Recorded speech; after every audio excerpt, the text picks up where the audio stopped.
बनवेल का? आत्महत्या केल्यानंतर खरोखरच त्या शेतकरी कुटुंबाच्या समस्या संपतात का? आणि त्याचप्रमाणे आपण जे भाजीपाला उत्पन्न वाढवण्यासाठी जे खतं बी बियाणे मोठ्या प्रमाणात वापरून जे निकृष्ट दर्जाचे उत्पन्न तयार करत आहोत तेच खर्च आपण प्रामाणिकपणे बंद करून सकसांना अन्नधान्य बनवणार आहोत का? आणि खरंच आज मला कळकळीने असं वाटतं, इथल्या बसलेल्या सर्व मुलींना मला आज खरंच कळकळीचा प्रश्न आहे, खरंच आपण नोकरीवाल्यांपेक्षा खरंच शेतकऱ्याशी एका लग्न करायला तयार होणार आहोत का?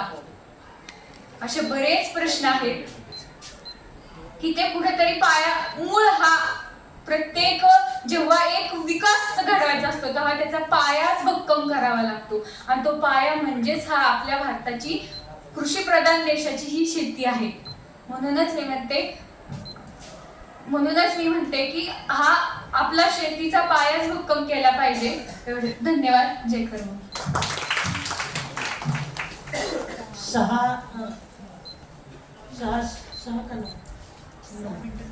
6 मिनिटे लावू शकत.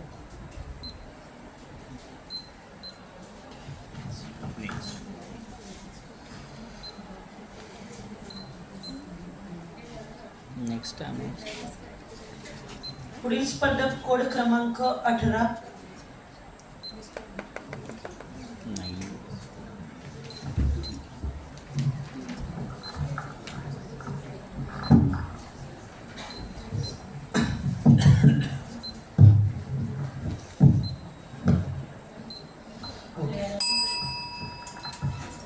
कार्यक्रमाचे अध्यक्ष, गुरुजी वर्ग तसेच माझे मित्रांनो, मी कोड क्रमांक 18. माझा विषय आहे कृत्रिम बुद्धिमत्ता आणि मानवी बहुत्व. आपण सोशल मीडिया बघतो, यूट्यूब, इंस्टाग्राम, परत असं व्हिडिओ आपल्याला अनेक पाहायला मिळतात की रोबोट हे करतो ते करतो, आपल्याला आनंद भेटतो. परंतु कृत्रिम बुद्धिमत्ता म्हणजे नेमकं काय, किंवा कृत्रिम बुद्धिमत्तेमुळे होणारे परिणाम काय असतील भविष्यात, किंवा ते आपल्याला खरेच महत्वाचे आहेत का? या सर्व प्रश्नांबद्दल आज मी आपणास माझे मत मांडणार आहे. क्यूएस नियतकालिकेने केलेल्या शिक्षण क्षमतेबाबत संगणक किंवा सॉफ्टवेअर म्हणजेच कृत्रिम बुद्धिमत्ता आणि या शिक्षणाच्या क्षमतेमुळे अनेक नव्याने उद्भवलेल्या परिस्थितीवर मानवाप्रमाणे निर्णय घेण्याची क्षमता देखील या संगणकात येऊ शकते. विज्ञान, आरोग्य, तंत्रज्ञान, वाहन, बँकिंग इत्यादी अनेक क्षेत्रामध्ये आमूलाग्र बदल किंवा क्रांती घडवून आणण्याचे प्रचंड सामर्थ्य या कृत्रिम बुद्धीमध्ये आहे. आणि याची सुरुवात देखील चालू आहे. आज जगभरातील विचार करायचा झाला तर प्रत्येक झपाट्याने विकास करीत आहे. त्यामुळे मानवी रोजगार हा मानवी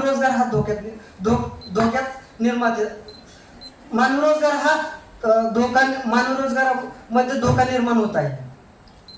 अमेरिकेतील ऑक्सफोर्ड विद्यापीठातील प्राध्यापकांच्या संशोधनानुसार असे आढळून आले की एकूण दोन दशकामध्ये एकूण रोजगारापैकी 47% रोजगार हा कृत्रिम बुद्धिमत्तेच्या आधारित असणाऱ्या यंत्रणांच्या हाताखाली गेलेला असेल. ऍपल आणि सॅमसंग कंपनीने देखील 60,000 कर्मचाऱ्याच्या जागी यंत्रमानव घेण्याची केलेली घोषणा ही याचीच उदाहरण आहे. त्यामुळे भविष्यातील जगातील विशेषतः भारतासारख्या प्रचंड लोकसंख्या असणाऱ्या व आधीच बेरोजगाराच्या समस्येने गरजलेल्या देशासमोर नव्याने रोजगार उपलब्ध करून देणे हे फार मोठे आव्हान असेल. कृत्रिम बुद्धीची विकास प्रक्रिया सुरू असताना अनेक क्षेत्रामध्ये नवीन संशोधन केंद्रात नव्या संधी उपलब्ध होतील उच्च शिक्षित व गुणवंत लोकांसाठी. परंतु ज्या कामामध्ये तोचपणा कुठलेही नाविन्य नाही अशा सर्व प्रकारची कामे ही कृत्रिम बुद्धिमत्ता येईल काही काळात करायला लागेल. त्यामुळे हॉटेलमधील वेटर, सफाई कर्मचारी, कारखान्यातील कर्मचारी असे बहुसंख्य अशिक्षित व गरीब लोकांचे रोजगार ही कृत्रिम कृत्रिम बुद्धिमत्तेमुळे प्रथम हिरावून घेतले जाते. त्यामुळे परिणामी श्रीमंत वर्ग अधिकाधिक सदन व गरीब वर्ग अधिकच गरीब होत गेल्यामुळे श्रीमंत वर्ग व गरीब वर्ग यांच्यातील जागतिक असमानतेचाही आपल्याला सामना करावा लागेल. आज जागतिक पातळीवरील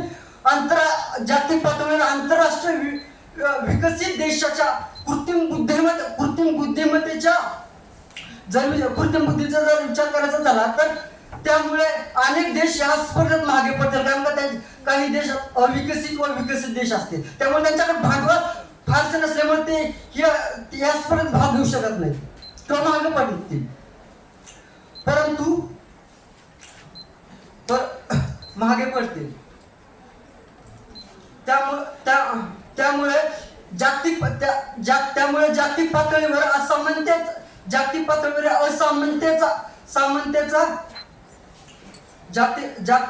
असमानतेचा देखील त्याच्यात कलह होऊन चळवळीमुळे भांडण निर्माण होण्याची शक्यता आहे. आणि त्यामध्ये जर कृत्रिम बुद्धिमत्तेचा जर वापर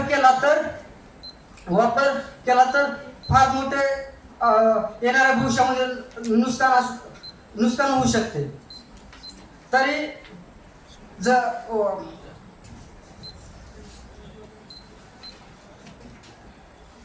तरी मला असं म्हणून वाटतं की जर सध्या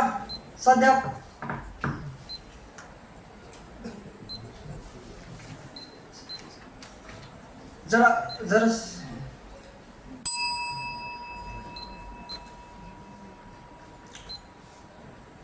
पेटोरी म्हणल्याप्रमाणे ओनली देट have seen than in world. जोपर्यंत मानव अस्तित्वात आहे तोपर्यंत परस्परामध्ये भांडण कलह युद्ध होतच राहणार आहे. पण या युद्धामध्ये जर कृत्रिम बुद्धिमत्तेचा वापर केला तर होणारे परिणाम किती भयंकर असतील ह्याची आपल्याला कल्पनाही नाही. सध्या रशियामध्ये नेरेटा नावाचा मानवी रणगाडा व स्वयंचलित असणारी बंदूक निर्माण करण्यात आली. ही बंदूक आपल्या लक्षाचा कधी वेध घेईल त्या लक्षाचा वेध घेईल अशी बंदूक बनवण्यात आली आहे व ती मानवी दृष्टीवर अवलंबून नसून ती एक स्वयंचलित म्हणजे कृत्रिम बुद्धीवर असणारी संगणक ग्रीन नेटवर्कवर अवलंबून आहे. अशा सर्व आव्हानाचा जर मात करायचा असेल तर आपल्याला एकत्रित येऊन वेळेचे नियोजन व एकत्रित येऊन आपल्याला नियोजन करणे गरजेचे आहे असं मला असे वाटते. तरी रशियाचे राष्ट्रपती म्हणजेच व्लादिमीर पुतीन म्हणतात की हे रशियाचेच नाही तर पूर्ण जगाचे भविष्य आहे. जो देश या क्षेत्रात आघाडीवर असेल तो देश या राज्यावर करेल, आघाडीवर असेल तो राज्य करेल. परंतु कृत्रिम बुद्धिमत्तेवर बहिष्कार टाकणे हा कदापिच अपघाताचा उपाय असू शकत नाही. कारण change is the only constant. काळानुसार होणाऱ्या बदलांना सामोरे जाणे हे स्वाभाविकच.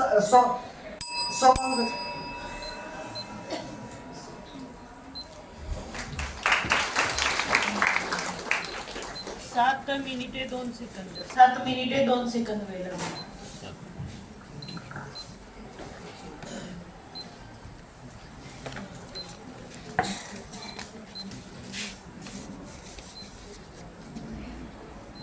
पुढील स्पर्धक कोड क्रमांक 19. स्पर्धक कोड क्रमांक 14 जर असेल तर इथं टेबलला भेटायचे त्यांनी. यायचे टेबलवर.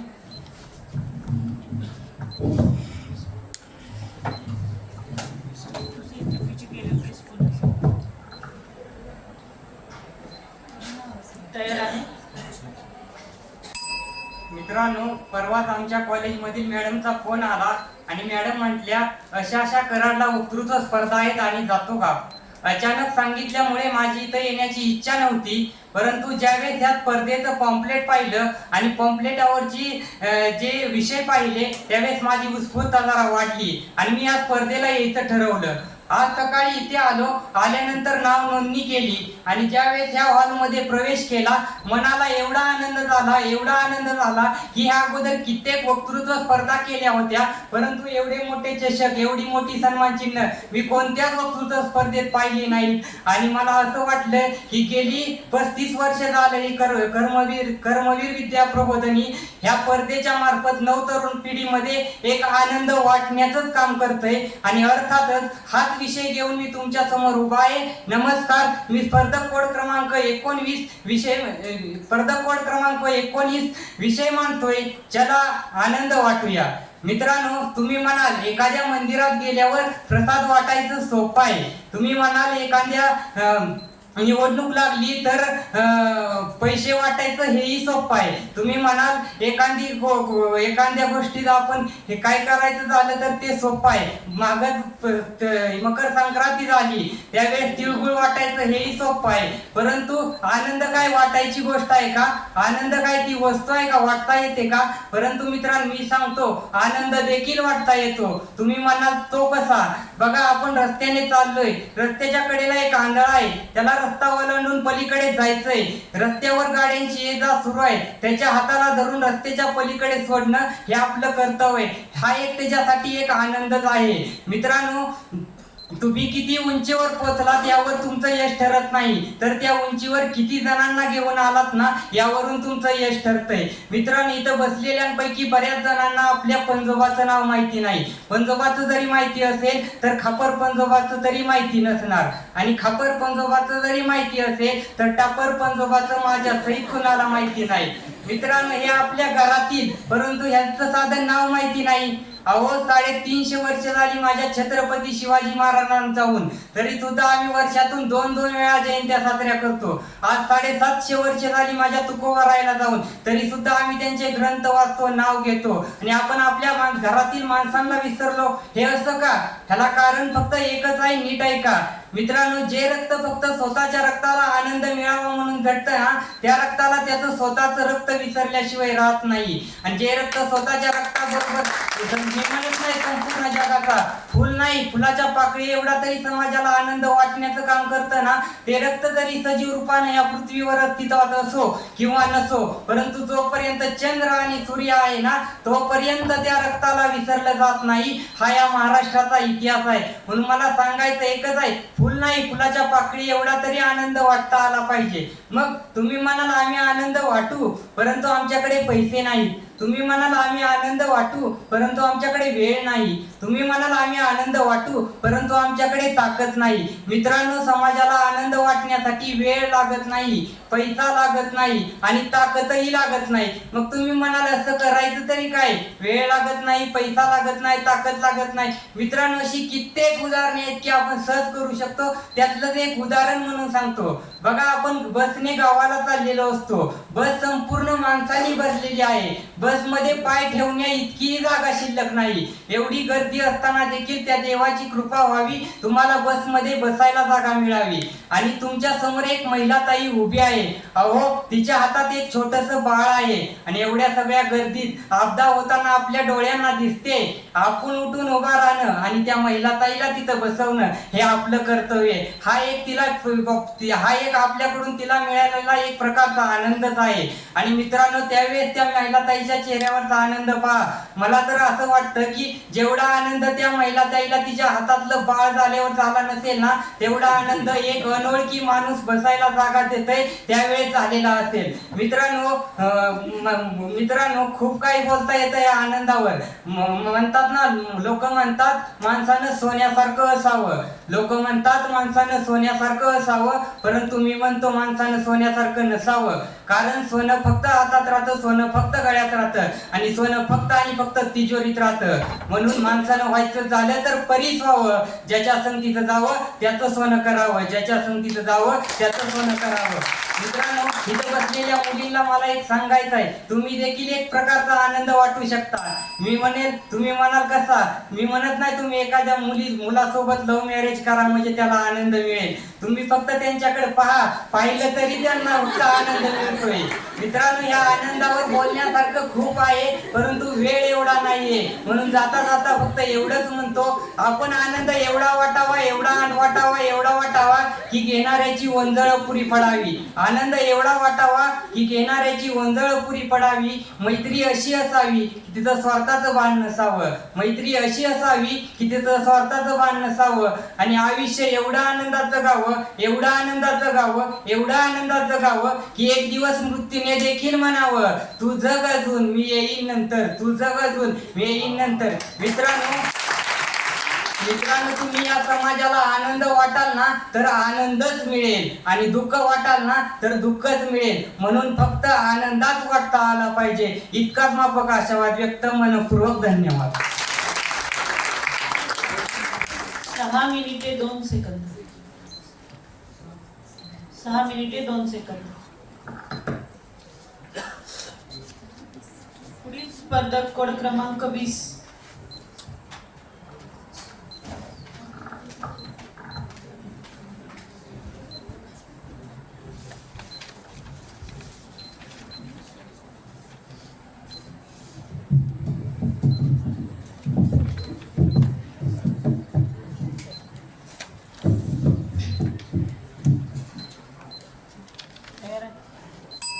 सगळ्यांच्या हृदयाचा तोच एक आधार आहे. सर्वात सुंदर, सर्वात प्रिय माझा भारत देश आहे. सगळ्यात सुंदर, सर्वात प्रिय माझा भारत देश आहे. सोन्याचा दूर निघणारा माझा देश. फळं, फुलं, खनिज संपत्ती, धान्य संपत्तीने सुजलाम सुफलाम झालेल्या माझ्या या देशाला आज नेमकं कशाचं ग्रहण लागले तेच समजत नाहीये. आमच्या आजोबा सांगायचे की त्यांच्या काळात उत्तम शेती, मध्यम व्यापार आणि कनिष्ठ नोकरी असं चित्र पाहायला मिळायचं. परंतु मित्रांनो, आजोबांच्या त्या वक्त्यावर विश्वास बसतो का? नाही ना बसत. आणि बसणार तरी कसा? कारण आजच्या शेतकऱ्याची अवस्था म्हणजे कर्जात जन्मणारा, व्याजात वाढणारा आणि चक्रवाढ व्याजात मरणारा अशी झाली आहे. नमस्कार, मी स्पर्धक क्रमांक 20 आपल्या समोर विषय मांडते. विकसित भारतात शेतकऱ्यांचं भवितव्य काय? इडाटळो पिडाटळो बळीच राज्य येवो. इडाटळो पिडाटळो बळीच राज्य येवो असं म्हणण्यासारखं बळीच्या राज्यात आता उरलंय तरी काय? असं म्हणण्यासारखं आता बळीच्या राज्यात उरलंय तरी काय? पोटापुरतं पदरात पडायची ती काळी माय. पोटापुरती पदरात पडायची ती काळी माय. शेती कधीच धंदा नाही, शेती कधीच धंदा नाही. अहो, ती माझ्या शेतकरी राजाची जगण्याचं साधन आहे. माझ्या शेतकरी राजाची जगण्याचं साधन आहे. 1951 साली या देशाच्या कृषी क्षेत्राचा वाटा पाहिला तर 51% एवढा होता. परंतु आज पाहिला तर तो 17.4% एवढा झाला आहे. परंतु तरीही आजही इथली कृषी क्षेत्रावर अवलंबून 48.9% एवढी जनता आहे. आणि म्हणून आजही इथल्या कृषी क्षेत्रावर अवलंबून इथली जनता आहे.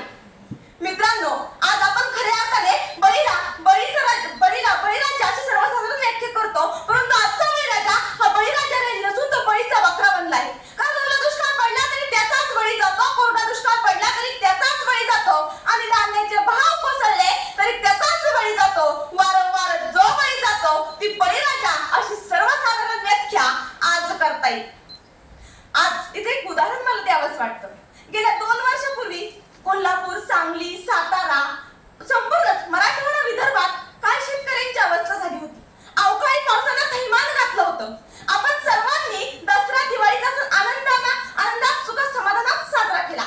परंतु त्या लेकराचा व्हिडिओ पाहिला, संपूर्ण महाराष्ट्रभर त्या लेकराचा व्हिडिओ फिरला आणि टचकन डोळ्यात पाणी आलं. खायला अन्न नाही, घालायला कपडे नाही, कसा दिवाळीचा सण साजरा करावा? आणि मग प्रश्न पडला, अहो खरंच विकसित भारतातल्या शेतकऱ्याचं भवितव्य हे असं कसं लावावं दारी तोरण? कसं लावावं दारी तोरण या विवंचनेनं बळीराजा ग्रासला? कसं लावावं दारी तोरण या विवंचनेनं बळीराजा ग्रासला? कसा करावा सण दसरा, दिवाळीचा? अहो, माझ्या बळीराजाच्याच स्वप्नांची झाली दिवाळी. अहो, माझ्या बळीराजाच्या स्वप्नांची झाली दिवाळी. आणि म्हणून झाली दिवाळी.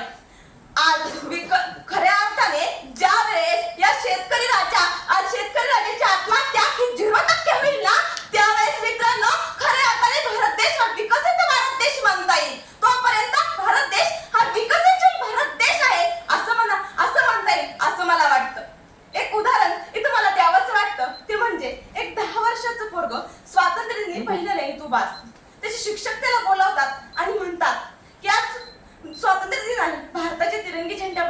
भाषण कर.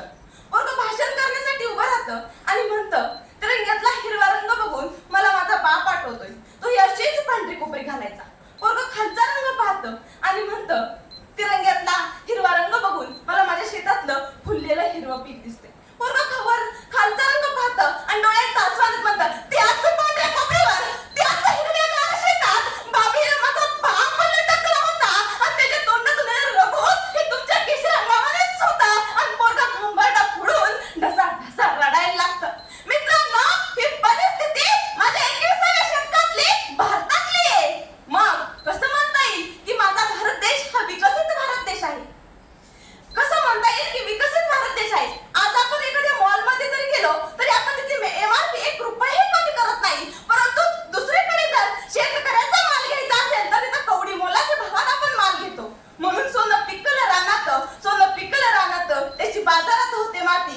बळीराजाचे वर्षभराचे कष्ट वायाला जाती. बळीराजाचे वर्षभराचे कष्ट वायाला जाती. मित्रांनो, आज खऱ्या अर्थाने आज शासनाने अनेक शेतकऱ्यांबद्दल योजना काढल्या आहेत. किसान क्रेडिट कार्ड योजना, पंतप्रधान विमा योजना, इनाम योजना अशा अनेक योजना काढल्या आहेत. परंतु त्या योजना सरकारकडे न राहता शेतकऱ्यांच्या बांधावर जेव्हा पोहोचल्या जातील ना त्यावेळेस खऱ्या अर्थाने आपला भारत देश विकसित होईल आणि इथली परत तालुके शहर गेले जातात वावर आहे तर पावर आहे त्या छाती ठोकपणे सांगतील. म्हणून शेतकरी राजांना आत्महत्या करू नका. कारण गवताच्या काडीला महत्व नाही परंतु पेंडीला महत्व आहे हे लक्षात घ्या. आणि म्हणून जाता जाता एवढंच म्हणेन, जिद्दी तू मेहनती तू आसमानीला सुलतानीला हरवणारा तू. धीरधर बळीराजा तुझेही दिवस येतील आणि एक दिवस विकसित भारतात तुझाही नारा चालेल. जय हिंद, जय कर्मवीर, अन्नदाता सुखी भव. 5 मिनिटे 45 सेकंद. 5 मिनिटे 45 सेकंद. सही करतोय. वेळ झाली आपली, बरोबर आहे ना? 15-20 मिनिटं लेट सुरू झालं तर तेवढं पुढे घेते 1:30. पण आता हे कव्हर करायला 2:30चा वेळ आहे, बरोबर आहे ना? आपण 2:30ला इथे यायचं आहे. एक 5-10 मिनिटं जादा ती झाली की संध्याकाळी लेट होतो. त्यामुळे करेक्ट 2:30ला आपण चालू करू असं अनाऊन्स करू. 5-10 मिनिटं वाट बघू. Okay, thank you. इथंच जेवण आहे पलीकडे. स्पर्धकाने आपला कोड क्रमांक दाखवायचा. तुमच्यासोबत तुमचे संघ व्यवस्थापक ठेवा किंवा पालक असतील तर त्यांना त्यांच्यावर पालकांना कोड किंवा हे काय नाही.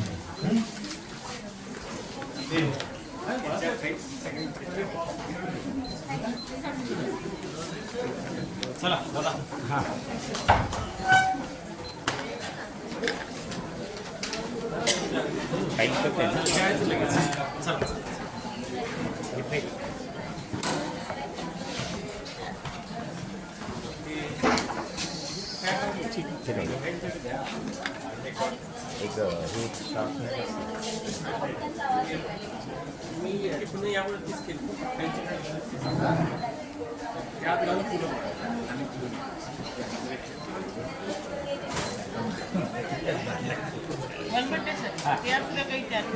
हे तुमच्याकडे हे पण घे.